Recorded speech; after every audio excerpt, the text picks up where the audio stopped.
clitoris. You need to stimulate her clit.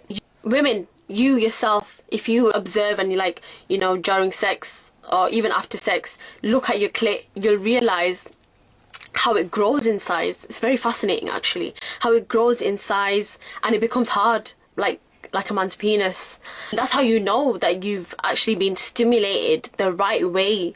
Bob, this is what I'm talking about, Yani. Okay, fine, great, yeah, that's what your body part looks like after, you know.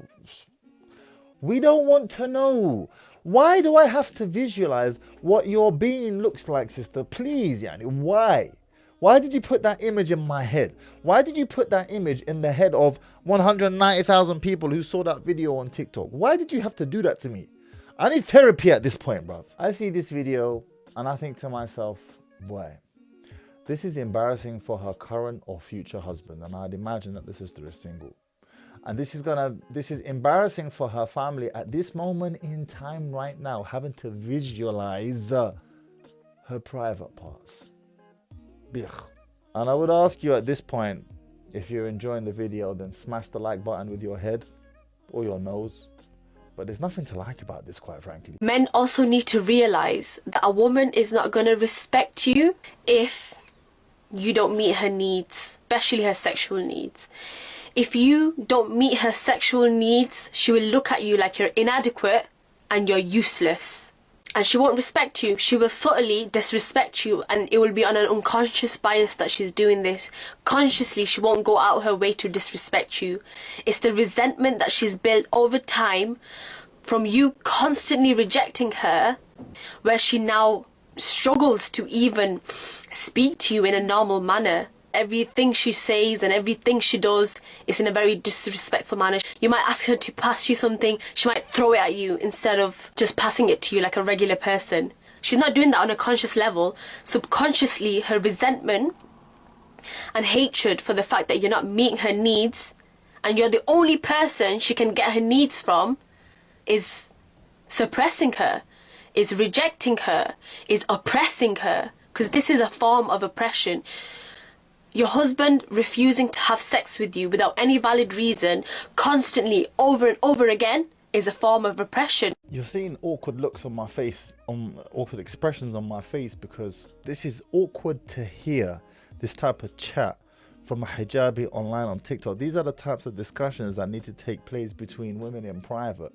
And whilst I don't actually disagree with anything she says, there's a couple of points to note here. Number one, there's a whole bunch of pain on her face, which is a clear indication to me that she is speaking from experience. So she must be a divorcee. I'm willing to bet my bottom dollar, if it was halal, that this sister is a divorcee and she's single and she's speaking from first-hand experience. And I've got one thing to say to you, sister. All right? How is your future husband gonna feel when he finds out you've been putting all this mess online? This is not helping your chances of getting married, despite the fact that you are addressing a point that is true, that a lot of men go in, go out, and they're not taking care of the needs of their woman in that regard. And yet, the way you're addressing it is compromising your own chances of getting married. That's the first thing. Second thing is, you mentioned that she has no one else to get it from. It's only you. If it's not you, then who? Let me explain to you something called a passion trap dynamic. And this title was taken, or this term, passion trap, was taken from a book that I read. I forget the name of the author. Just type it on Amazon. It's a must read, The Passion Trap.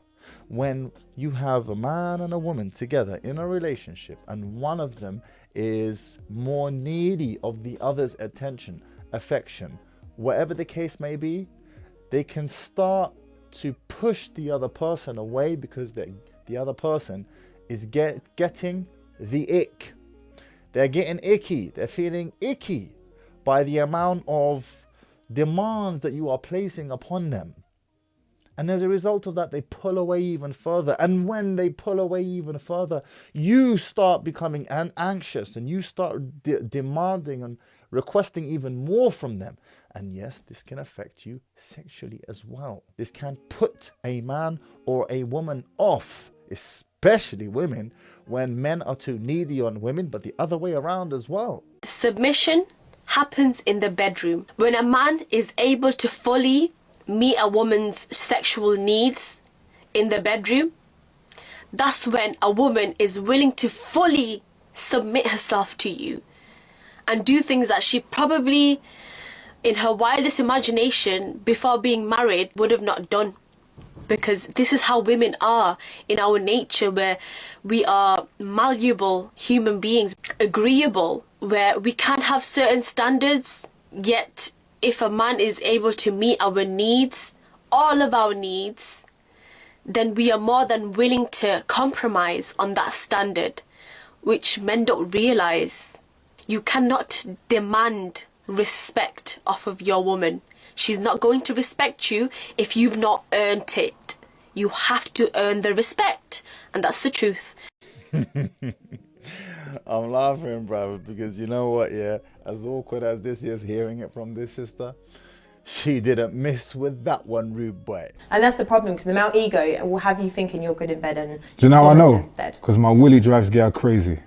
They always come back. So you got toxic dick then? Big man thing. That's the devil one dick. you need right there, lad. You got girl, they'll pay your rent for that dick. Really? Big They man wouldn't pay your thing. rent? Yeah, real talk. I Really? had girl Sugar pay my mama rent flex? before. No, I don't know sugar mama things. Things my age. Paying your rent? Big man thing. This dick will have your gal taking out loans, yeah, putting things in people's names, bruv, it's mad. Respect is not earned from you paying the bills or from you doing your basic duties that all men are expected to do. Although those are important elements to a relationship, and respect can definitely be lost on those grounds. But it's not the whole picture. It's part of the picture. You know, sex is like glue. It can keep a really bad relationship together for a really long time. It can keep a terrible relationship intact for a really long time.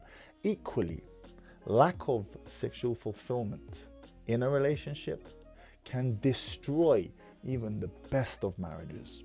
And the way that you pull a woman into your frame, that you get her, to quote this sister, to do things that she would never have even fathomed or dreamed in her wildest fantasies, is by owning her body in the bedroom. Yes, gentlemen, this is true.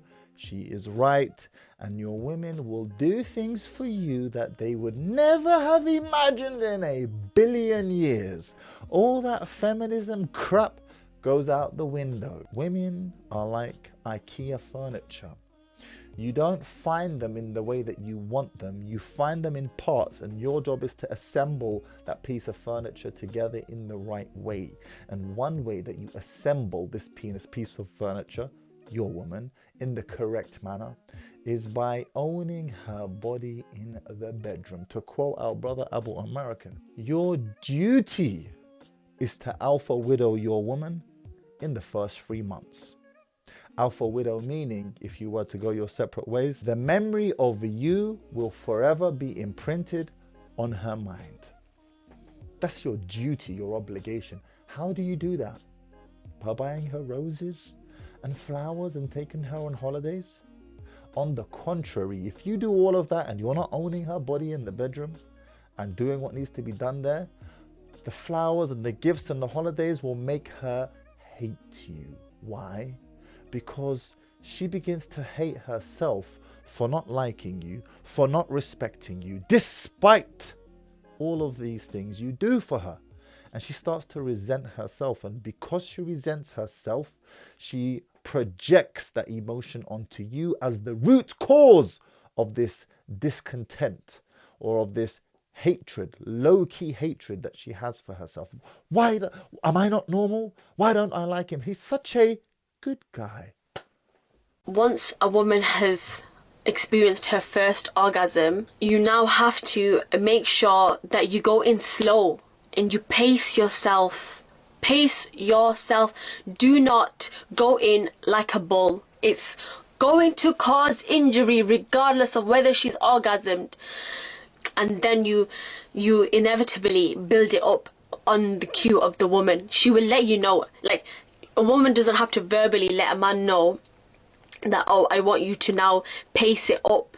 She doesn't have to, because the way she holds you, the way she looks at you, the way she moans, you're gonna know that she wants you to pace up the rhythm.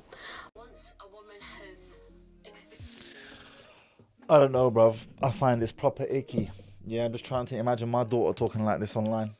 I'm trying to imagine how her parents feel about her talking about these things online. I'm not saying these things are not important, but it's better for that type of discussion to come from a man addressing other men, because the optics are terrible, real bad. And if you want to watch another video of a sister absolutely humiliating her husband on the internet, check this video out right here.